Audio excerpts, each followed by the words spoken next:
We're here for a very simple reason.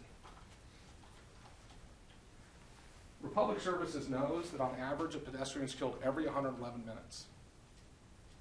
So by the time we're done with court today, 4 or 5 people will have been killed being pedestrians in this country.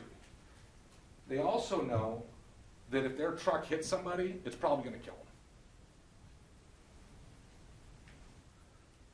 More importantly, when they're at intersections and they're making a right-hand turn, they have to pay attention, but more importantly, they have a rule, and we're going to get into this. They have to stop for 2 seconds before they make that right-hand turn.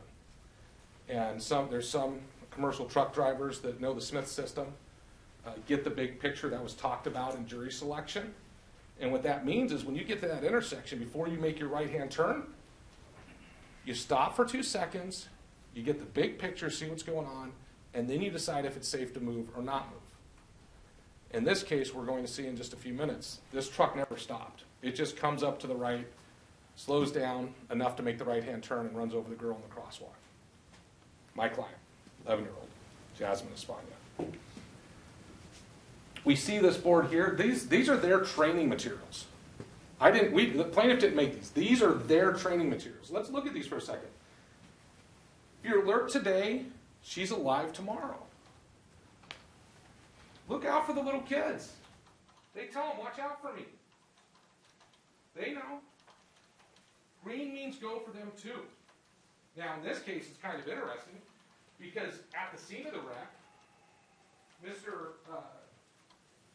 defendant who's sitting in the front row here, Julio Cortez Solano, said, it was a red line, it came to a complete stop, made my turn. There's a lady named Kathleen O'Connell you'll hear from a little bit later. She's an independent witness. She said it was a red light, and the truck came to a complete stop and made a turn. Well, those were good stories.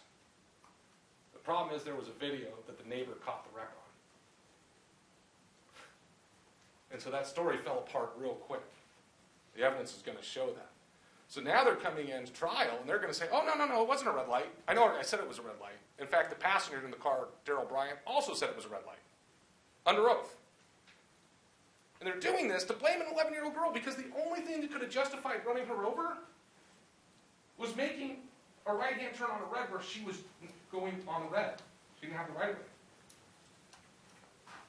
So we're going to go over a lot of stuff that they've done in this case to blame an 11-year-old girl for her death and all the stuff that they knew that they did wrong.